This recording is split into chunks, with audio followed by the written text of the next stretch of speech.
दोस्तों, गुजरात के अहमदाबाद से एक ऐसी चौंकाने वाली घटना सामने आई हुई है जिसने पूरे भारत देश को हिला कर रख दिया। 1 दिसंबर को सानंद इलाके से एक तांत्रिक को गिरफ्तार किया जाता है। 8 दिसंबर यानी रविवार को उस तांत्रिक की पुलिस कस्टडी में रहस्यमय तरीके से मौत हो जाती है। लेकिन उसकी मौत होने से पहले वो करीब 12 मर्डर कर चुका था, जिसमें 3 उसके परिवार के ही सदस्य शामिल थे, जिसमें माँ और उसकी दादी और उसका चाचा भी शामिल था। आखिर ये तांत्रिक करता क्या था? तांत्रिक दिन में टैक्सी चलाता था और रात में तांत्रिक बन जाता था।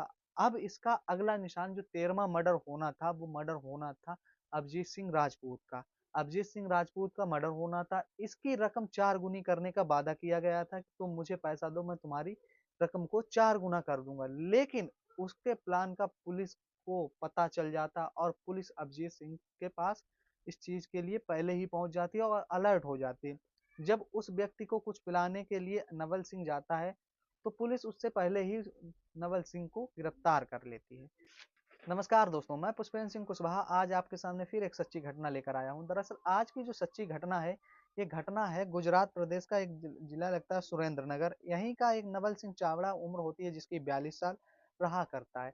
2010 में यह अपनी दादी का मर्डर से शुरुआत करता है। मर्डर कुछ इस कदर किया जाता है कि इसकी दादी अक्सर बीमार रहा करती थी और पैसे की इसके पास बहुत ज्यादा तंगी रहती थी।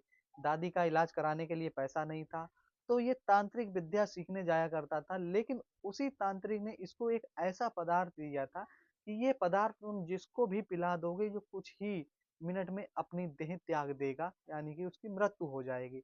वो व्यक्ति उस तांत्रिक के पास जाता है। नवल सिंह चावड़ा उस तांत्रिक से पदार्थ लेता है और अपनी दादी को पानी में मिलाकर पिला देता है। जब अपनी दादी को पानी में मिलाकर वो पदार्थ पिलाता है, तो उसके कुछ ही मिनट बाद उसकी दादी की मृत्यु हो जाती है। दादी बहुत ज्यादा बूढ़ी थी, एजेड थी। तभी कोई ध्यान नहीं देता कि शायद उनकी आकस्मिक मौत हो गई हो।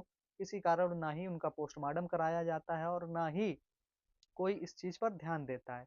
अब ये प्रक्रिया लगातार चल रही थी। ठीक करीब 10 साल में वो पूरी तरह से परिपूर्ण हो जाता है। बहुत अच्छी तरीके से तंत्र विद्या सीख भी लेता है और अच्छा खासा बिजनेस भी चलाने लगता है। अब उसके पास साल आता है 2000 करीब 21। 2021 बात है 23 अगस्त 2021 की। 23 अगस्त 2021 को ये विवेक गोयल नाम के व्यक्ति होते हैं, उनको भी ये नशीला पदार्थ पिलाता है और उसके बाद भी उनकी मृत्यु हो जाती है। उनकी जब मृत्यु होती है तो उनकी मृत्यु का कुछ रहस्य इस कदर छुपाया गया था कि उनकी बाइक रोड पर इस कदर डाली गई और उनका जो शव था वहां पर इस तरह फेंका गया था कि मानो ऐसा लग रहा हो एक्सीडेंट हो। लेकिन पुलिस ने जब सबको कब्जे में लिया तो कहीं भी चोट के निशान नहीं थे और ना ही कुछ था। जब सबका पोस्टमार्टम कराया गया, तब जाकर पता चलता है कि उनकी मृत्यु तो हार्ट अटैक से हुई थी। लेकिन उनका एक भाई होता है जिसका नाम होता है जिगर गोयल। जिगर गोयल को जरा शक था कि उनकी मृत्यु रहस्यमय तरीके से की गई है, इसके पीछे कोई ना कोई तो ऐसी वजह है कि उनके भाई का मर्डर किया गया। तभी से वो लगातार नवल सिंह चावड़ा के पीछे लगा हुआ था और उससे दोस्ती बढ़ाना चाह रहा था। 2021 में मर्डर होने के बाद वो जिगर सिंह गोयल नवल सिंह चावड़ा जो तांत्रिक होता है उससे दोस्ती बनाता है और दोस्ती बनाने के बाद दोस्तों एक अच्छा खासा उससे विश्वास जीत लेता है और उससे कहता है कि मैं तुम्हारे साथ टैक्सी में बिजनेस करना चाह रहा हूँ। अब नवल सिंह चावड़ा मान जाता है। इधर क्या होता है, जो विवेक का तो मर्डर हो चुका था, लेकिन जो विवेक का भाई जिगर गोयल होता है वो अपने भाई का बदला लेने के लिए आखिर उनकी मृत्यु के पीछे राज क्या था ये जानने के लिए नवल सिंह चावड़ा का ही दोस्त खास बन जाता है और उसके बिजनेस में पार्टनर बन जाता है। जब बिजनेस में पार्टनर बनता है तो दिन में ना नवल सिंह चावड़ा टैक्सी चलाया करता था और रात में जिगर गोयल टैक्सी चलाया करता था। लेकिन जिगर गोयल नवल सिंह चावड़ा की एक एक चीज पर नजर रखा करता था। धीरे धीरे समय बीत रहा था। समय जैसा जैसा बीत रहा था, नवल सिंह चावड़ा के मन में और ज्यादा तंत्र विद्या बढ़ती ही जा रही थी और उसको पैसे कमाने का लालच भी बहुत ज्यादा बढ़ता जा रहा था। 11 मार्च 2023 को एक ही परिवार के 3 सदस्यों की गुजरात में एक रहस्यमय तरीके से हत्या हो जाती है। अब उनकी हत्या कुछ इस कदर की जाती है कि उनके सब नर्मदा की नदी में नर्मदा नहर में पाए जाते हैं। जब नर्मदा नहर में उनके शव पाए जाते हैं तो कहानी कुछ इस कदर बन जाती है कि जो जिगर गोयल होता है उसको अब पूरी तरीके से नवल सिंह चावड़ा पर शक ही नहीं भरोसा हो जाता है कि नवल सिंह चावड़ा ही इन सब के पीछे है। अब जब ये घटना नवल सिंह चावड़ा कर रहा था और तो होता कुछ ऐसा है। जो मैन व्यक्ति पहला था दीपेश सिंह पाटड़िया, उनका मर्डर किया जाता है। प्रफुल्ला बेन पातड़िया, उनकी बेटी उत्सवी बेन पातड़िया, इनका जो शव होता है नर्मदा नदी में बॉडी मिलती है। फिर 1 साल पहले, करीब आज के 1 साल पहले वो अपनी माँ का भी मर्डर कर देता है। उसकी माँ बीमार रहती थी, उसे बातें सुनाया करती थी कि ये दिन में टैक्सी चलाता लेकिन पैसा उसका पता नहीं कहाँ रहता था, और रात रात भर तंत्र विद्या ही सीखा करता था। इसके चलते उसकी माँ डांटा करती थी, चिल्लाया करती थी। अपनी माँ से परेशान होकर वो अपनी माँ को भी ये जहरीला पदार्थ पिला देता है, जिससे उनकी भी मृत्यु हो जाती है। और उनके चाचा जो होते हैं वो भी बीमार होते हैं, उनको भी वो ये चीज पदार्थ पिला देता है। करीब 9 महीने, अभी से 9 महीने पहले उनको भी पदार्थ पिला देता है, उनकी भी मृत्यु हो जाती है। अब ये प्रक्रिया लगातार चलती जाती है। अब वो करीब कई मर्डर कर चुका था। धीरे धीरे और समय बीतता गया। अब जो जिगर था उसका भरोसा और ज्यादा बढ़ता गया कि आखिर क्या है क्या नहीं, किस तरह से चल रहा है। 22 मई 2024 को गुजरात के एक परिवार के 3 लोगों की हत्या फिर हो जाती है, जिसमें कदर अरब नाम का व्यक्ति होता है, फरीदा मुस्कान होती है, आशिम मुस्कान जो उनका बेटा होता है, उनकी डेड बॉडी जो होती है उसी इलाके में, उसके होम टाउन इलाके में एक रिक्शे के अंदर मिलती है। और रिक्शे के अंदर मिलती है, लेकिन इसमें जो बॉडी मिलती है, बॉडी जितनी भी आज तक बॉडी मिली थी, उन बॉडियों में एक मोस्ट कॉमन चीज थी। जो कॉमन चीज थी वो थी उन्हीं के हाथों से लिखा हुआ सुसाइड नोट।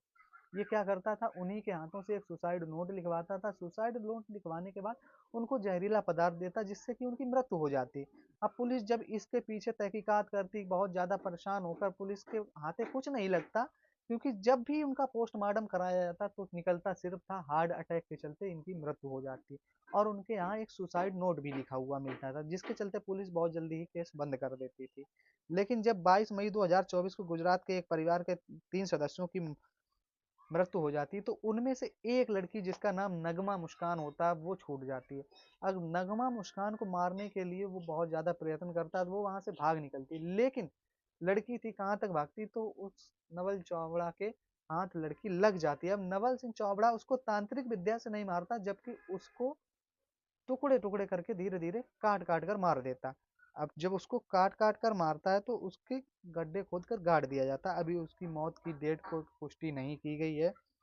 अब इसी तरह से शिकार बनाया जा रहा था।